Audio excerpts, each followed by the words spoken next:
Hello, listeners. The MCP has returned to our original 2 episodes per month schedule. However, 1 episode is now exclusively for patrons of the MCP.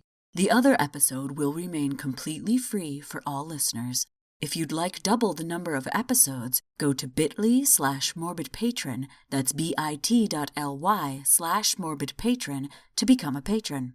And for those of you who are already patrons, please make sure to switch into the new Patreon tiers so you receive your extra episodes. The price has not changed per episode, you'll just receive 2 episodes. The rewards currently remain the same, but it's likely some changes will be made in the future.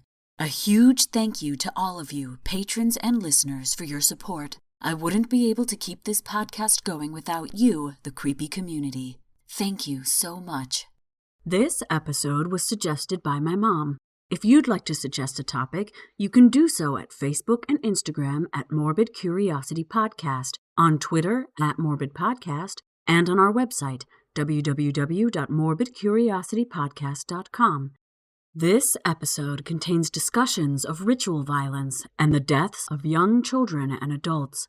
If that's not something you want to hear about, this may be a good episode to skip.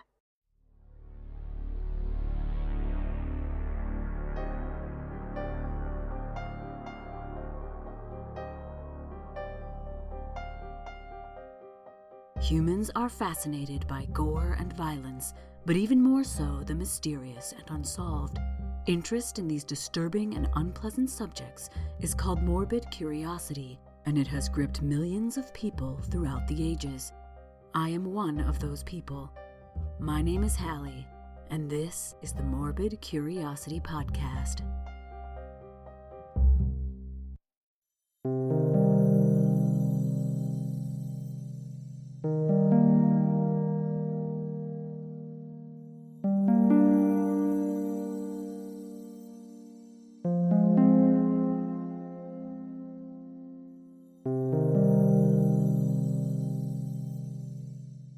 Most people have heard of the Inca culture, made famous by their high-altitude civilization in the Andes Mountains of Peru. What people don't often realize is that the Inca were the last of many Andean civilizations that existed before European contact. These cultures occupied both the highlands and coastal areas of what is now Peru. They were all unique in their style and traditions, but there were several key features that permeated the various cultures: irrigation and farming, metallurgy, textile production, and human sacrifice. Many cultures around the world sacrificed humans, and sometimes children, to their gods for a multitude of reasons. It was quite prevalent among the ancient societies of Meso and South America. The Inca are well known for their capacocha sacrifices, where a child was ritually killed high up in the Andes Mountains after months, possibly years of preparation. It's these specially chosen children that have been found mummified by the dry, cold conditions of the mountains. You can hear more about these ice mummies by listening to the MCP's Ice Mummies of Peru episode. In this episode, we're going to focus on the child sacrifice traditions of cultures that occupied the coastal regions of Peru, namely the Chimu civilization. Before we delve into the topic of child sacrifice, however, some context about the area and the Chimu is needed. Coastal Peru is a desert coast. However, the many rivers running down from the Andes Mountains carved fertile valleys into the sandy soil, which are flat and well suited to irrigation. Agriculture and fishing were staples of human life in the area, so societies developed in these valleys and along the coast.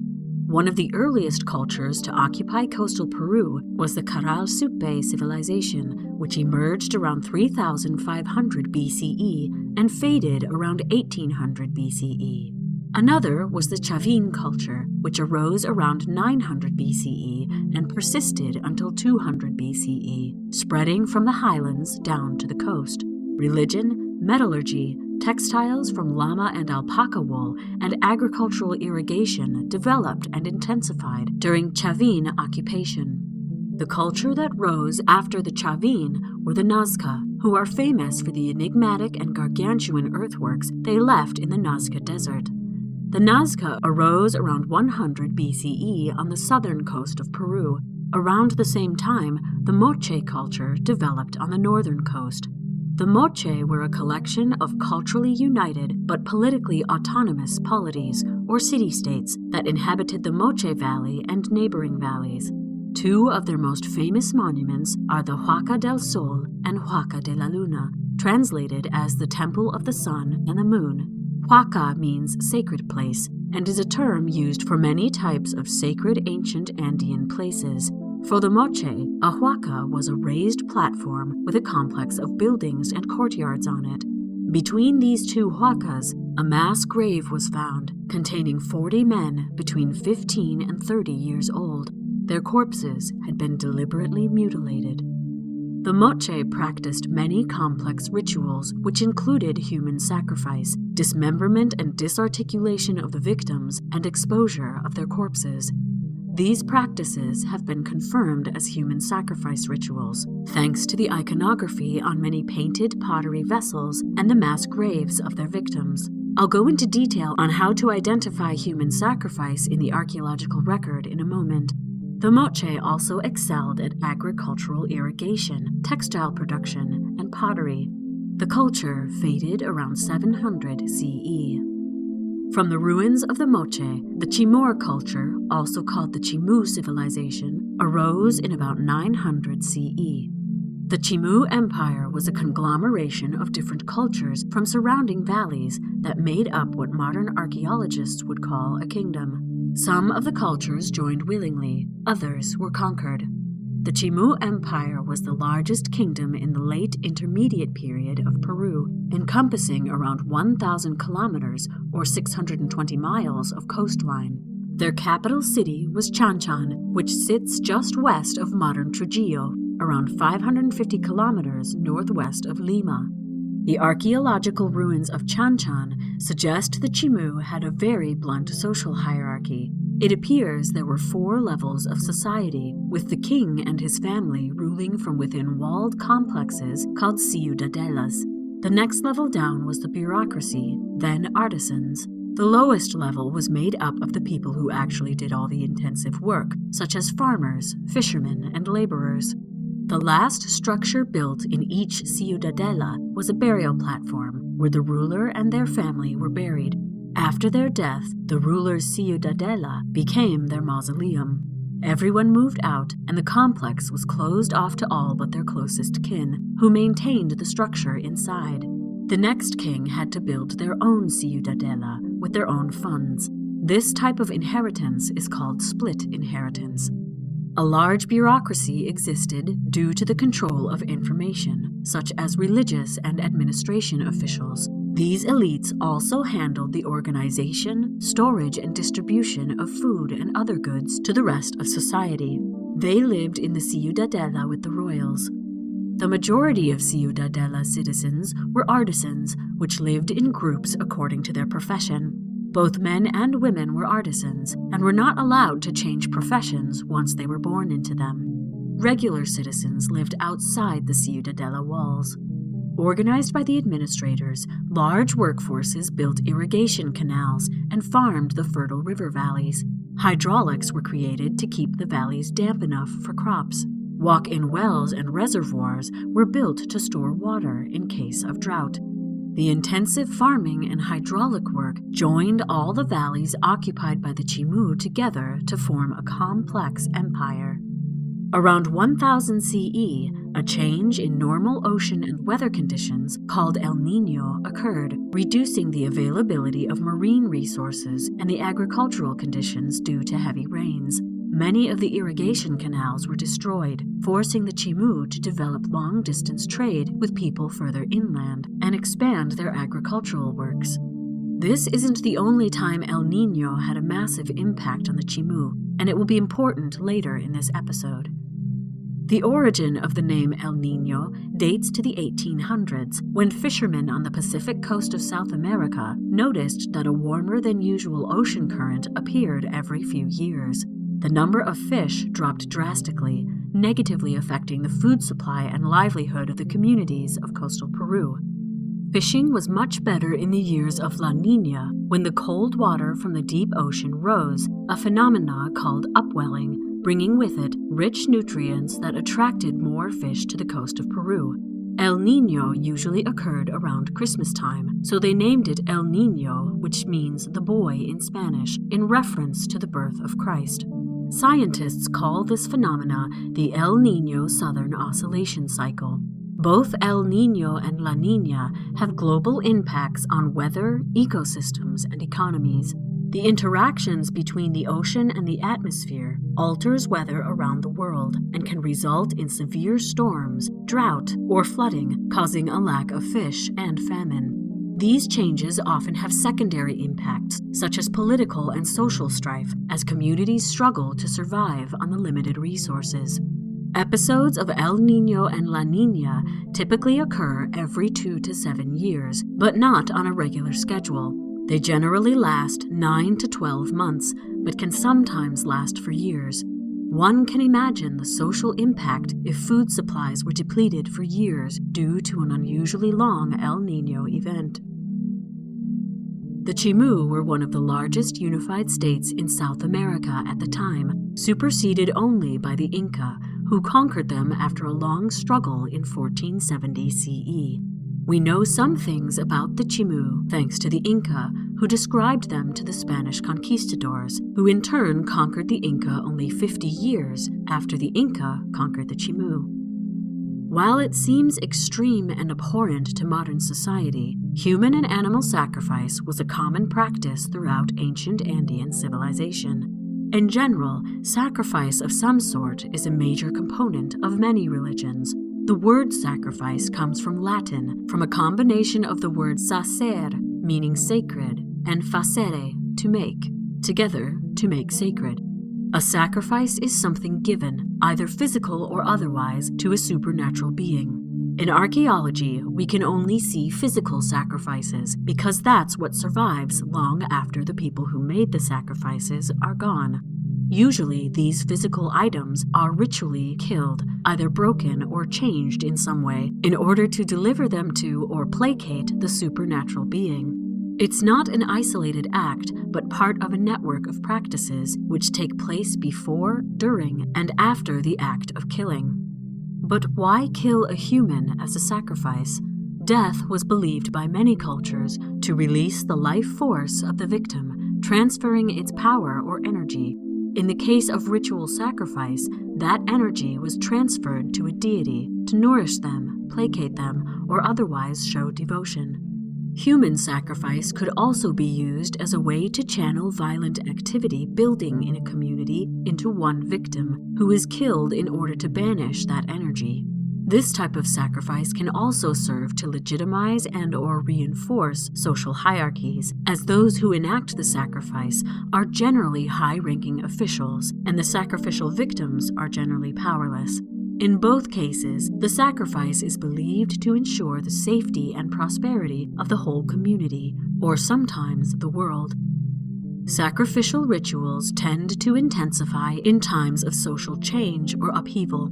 A new ruler trying to prove they are the chosen of the gods, as well as intimidate newly subjugated peoples, might perform a mass sacrifice, especially if their leadership isn't strong. A community in the midst of an environmental crisis might perform mass sacrifices in attempt to satisfy the gods they believe they have angered.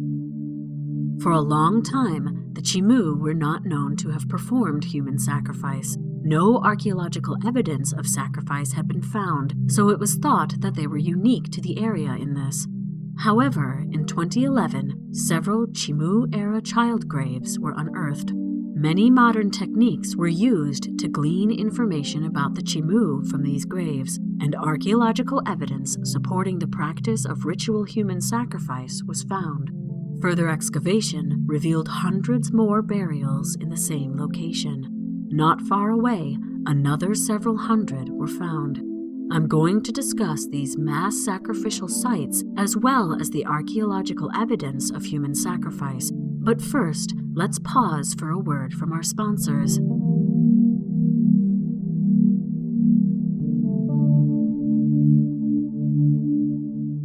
If you like this podcast, why not sponsor the MCP by becoming a patron on Patreon? Over 50,000 people download this podcast every month, but only around 160 people are supporting the MCP on Patreon. We research, write, and produce this podcast all on our own, so we need your support to keep it going. For a mere $2 a month, you get 2 ad-free episodes a month. That's double the content. At higher tiers, we offer episode outtakes, a monthly pub quiz, a bibliography for each episode, and more. All tiers also gain access to the MCP Discord server, a microcosm of the creepy community where we discuss all sorts of things, podcast-related and not. The MCP is currently reorganizing our Patreon tiers, so if you're already a patron and you want your 2 episodes a month, make sure to switch to one of the new tiers. As a patron, you'll have our eternal gratitude. And now, back to the podcast.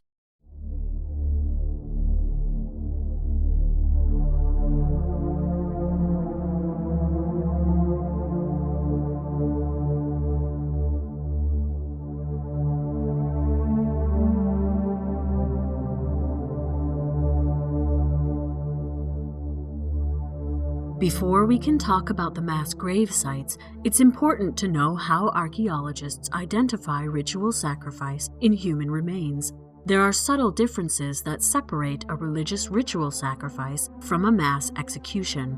Lots of technology is involved with identifying the victims and learning about their lives, which gives hints about why they were chosen as sacrifices. A key feature of identifying ritual sacrifice in human remains is repetition. Ritual is a recurrent pattern of behavior that stands outside normal daily procedure.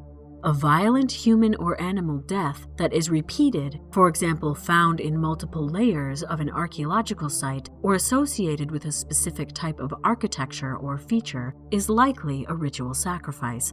Similarly, the mode of death will likely be repeated because it's part of a larger ritual that would have a right and wrong way to proceed. Cut marks to specific locations on multiple victims are a good example of this.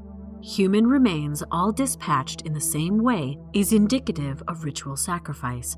There may also be specific paraphernalia associated with the body, such as a uniform, or perhaps a specific type of jewelry or grave goods that are only found in that context. There will also be repetition in the choice of victim. Usually only a certain age or sex group will be represented in a sacrificial assemblage. Only young women or only young male warriors, or perhaps a person and a specific animal, such as a llama. Many times, the targeted group may not be identifiable by bones alone. DNA testing or stable isotope analysis might be needed to discover why the victim was chosen. I'll talk more about this in a moment. Other things bones might be able to reveal are the health of the victim and any injuries they might have had. This could potentially reveal social status or occupation. There's a combination of other things to look for when identifying a human sacrifice in archaeology. Post-mortem treatment of the corpse can be very revealing. Every culture treats their dead a certain way, for example, by burying them in a cemetery. Sacrificial victims are rarely given the same treatment after death as a regular deceased human. While regular corpses might be wrapped in a shroud and buried, sacrificial victims might be left exposed to the air or have specific body parts removed before the bodies are disposed of. Surface cracking, bone bleaching, and the presence of fly larvae would indicate exposure. Similarly, the location a sacrificial victim is deposited is not likely to be in a regular cemetery context. It may be found in an architectural structure, a central location with wide open space around it for an audience, or perhaps an isolated, secretive location. Another thing that gives major support to a hypothesized ritual sacrifice victim is existing iconography of the sacrifice being performed within the greater culture. For example, the Moche decorated a variety of their pottery vessels with scenes of a human sacrifice being performed. These vessels were found all over the geographic locations that they occupied. Technology is needed to work out other evidence that supports human sacrifice. Analysis of pollen remains in the soil can determine if the bodies were deposited at the same time every year. Soil texture and composition can tell us about the weather at the time the body was deposited. DNA can determine if victims are related to one another, were a specific sex, or a certain ancestral descent. Stable isotope analysis can determine the geographic location the victim came from. For example, if they were local or from further afield, perhaps an area that was conquered by the sacrificing culture or from a place sacred to them. It could also reveal the victim's diet, which could give suggestions as to the victim's social status, as high-quality food would have been reserved for the elite class. A change in diet right before their death could also indicate that they were fed a special diet in preparation for their sacrifice, as was the case with the Capacocha child sacrifices. CT scans and X-rays can reveal internal injuries that would otherwise be invisible to osteologists. Radiocarbon dating of organic materials can determine chronological age. Related scientific fields can add still more details that support or detract from a hypothesized case of human sacrifice. Meteorologists, geologists, and oceanographers might be able to determine if the climate or weather changed suddenly, which would affect agriculture and in turn society. Historians may have access to written sources that mention sacrificial practices of the people in the area. This was the case with the Inca, whose Capacocha practices were documented by the conquistadors. The two Chimu sites of human sacrifice I'm about to discuss were a complete surprise to archaeologists. Unlike the Inca and Moche, there wasn't a lot of iconography representing human sacrifice for the Chimu. There are murals in Chanchan that seem to represent human sacrifice, but there wasn't enough evidence in the archaeology to say that it was something they did regularly. The two sites are in close proximity to one another. One is in Huanchaco, a city northwest of the seaside resort town of Trujillo. The other site, which is much smaller and was also discovered first, is in Huanchaquito, which means Little Huanchaco, and is in an area of Huanchaco. The ancient site of Chanchan is around a mile away from both sites. Huanchaco functioned as a port for Chanchan, but it was also occupied by the Moche and Inca. The first discovery occurred in 2011. People in the area of Huanchaquito, which is locally known as Las Llamas, noticed human bones poking out of an eroding sand dune about 1,000 feet from the ocean. Archaeologist and Huanchaco local Gabriel Prieto was working on another site in the area and was alerted. He quickly noticed that the bones belonged to children and that there were a lot of them. Large-scale excavations quickly began, with financial support from the National Geographic Society. As the archaeologists dug, more and more bodies were revealed. By the end of the excavations in 2016, the remains of 137 children between the ages of 5 and 14 had been revealed. In addition, 3 adults and over 200 llamas were also discovered. All appeared to have been deposited at the same time, as they were all in the same layer of soil. Pollen and geological analysis showed that the layer of soil was soaked with rain at the time, which is very unusual for the area. Preserved footprints were also found in the same layer, those of children, adults, and llamas. The footprints suggested that the children had walked to their final resting place from the direction of Chanchan, possibly in procession.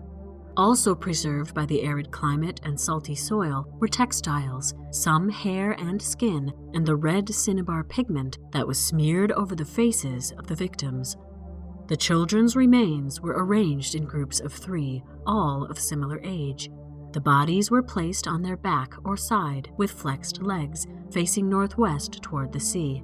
The llamas were placed on top of or next to them, facing east toward the Andes Mountains. During paleopathological analysis, a pattern emerged.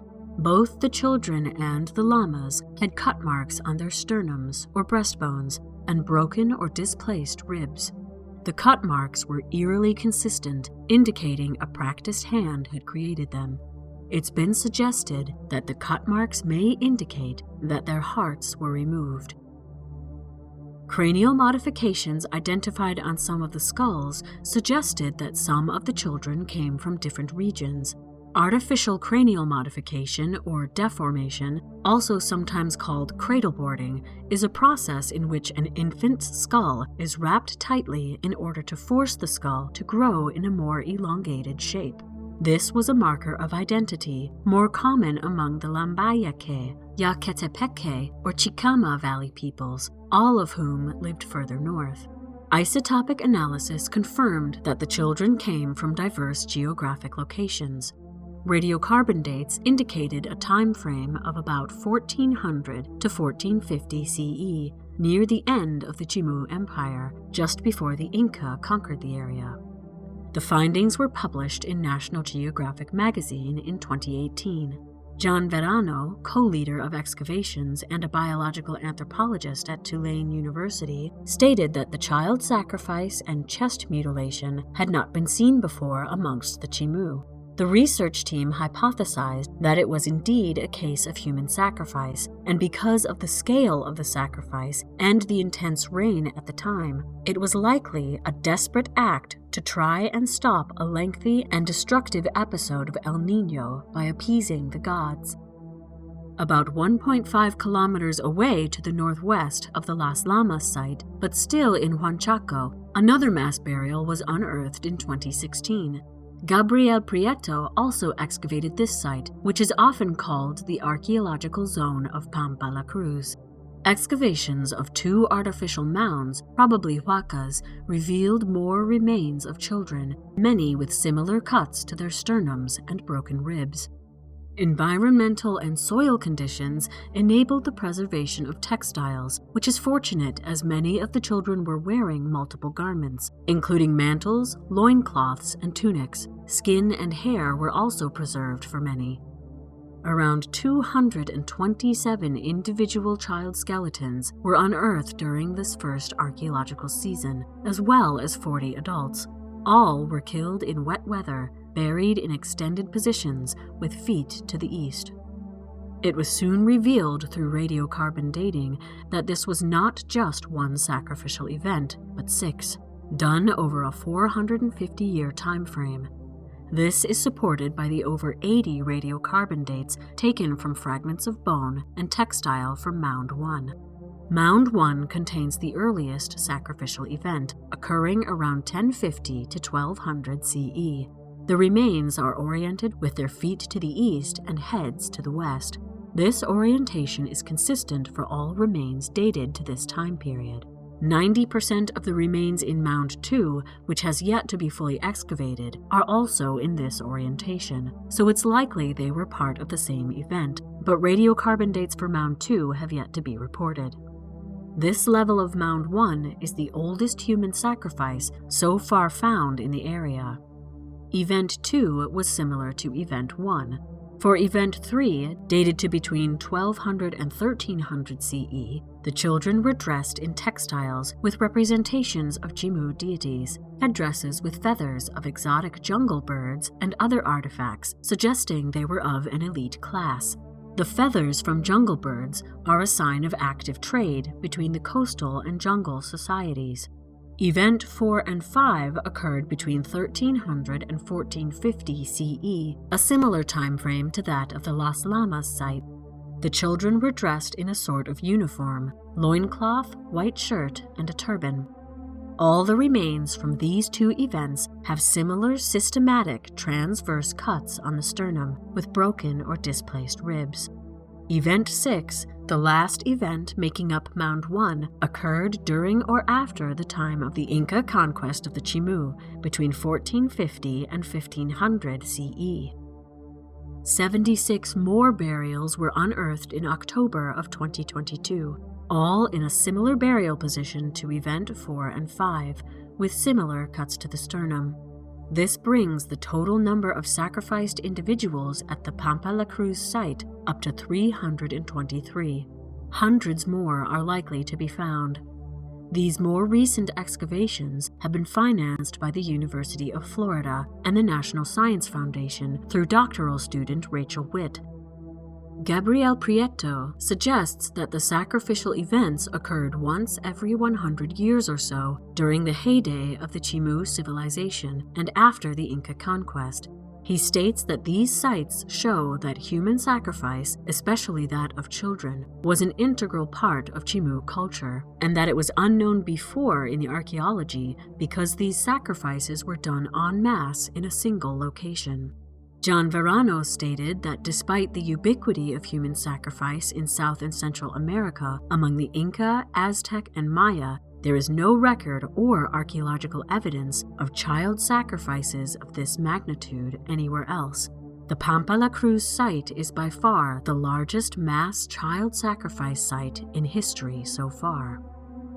The scale of these sacrificial events is shocking. As there was no written language in Peru at the time, we will likely never know for sure why these children were sacrificed. The archaeologists and anthropologists who have excavated the sites have some hypotheses. The location may have been sacred. Moche sacrificial rituals were also performed at Pampa La Cruz, evidenced by 31 adult burials between 40 and 45 years old who show signs of a violent sacrificial death by a blow to the face. Both site locations face the sea, the source of much of the culture's food, as well as the legendary origin of the first Chimu king, Tecanamo. Both sites were also close to agricultural fields and irrigation works. They could have been consecration rituals, blessing the fields, or perhaps trying to protect them. Both sites contain a layer of deposition that was very wet. This suggests the sacrifices may have had something to do with the rains caused by El Nino, likely to try and stop them in order to save the crops.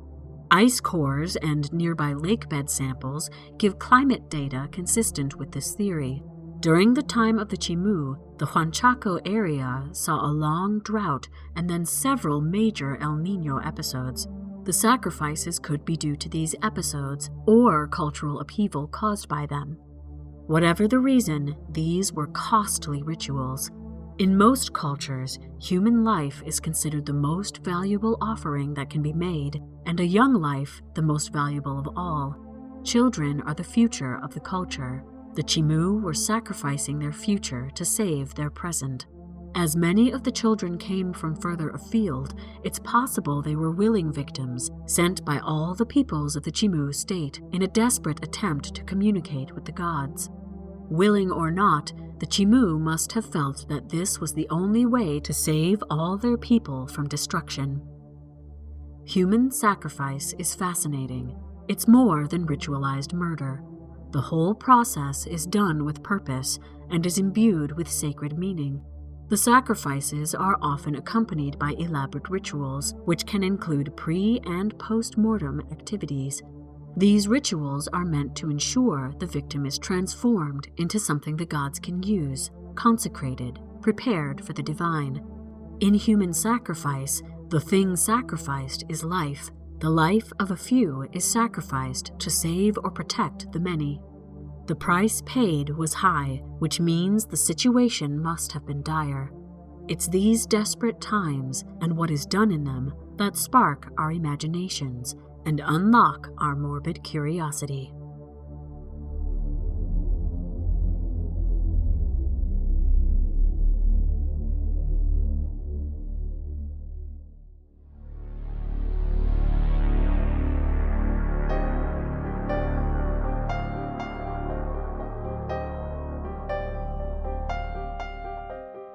The Morbid Curiosity podcast is produced by H. Lloyd. If you'd like to get in touch or suggest a morbid topic, you can do so on Facebook and Instagram at Morbid Curiosity Podcast, on Twitter at Morbid Podcast, and on our website, www.morbidcuriositypodcast.com. If you like the podcast, please share it with your friends and on social media. And please give us a rating on Apple Podcasts or whatever podcast app you use. This helps the MCP reach new listeners and expand this wonderfully creepy community. Thank you to everyone who has already done so. Katie I, Abby H, Jen R, Kim C, Helen B, William M, Mallory S, Michael F, Amelia S and Sarah T, Kevin C, Grayson, Shannon K, Christina H, Amanda S, Mary Ann J, Alicia M, Dina A, Tiffany D, Abby C, Caitlin B, Laura W. and Alexis S. all have my eternal gratitude for becoming patrons. Thank you so much. Because of you, the listeners, our creepy community is growing strong. The MCP has joined the Straight Up Strange podcast network, which hosts true crime, paranormal, history, science, folklore, and other enigmatic podcasts. Nothing is off limits when you enter the world of Straight Up Strange.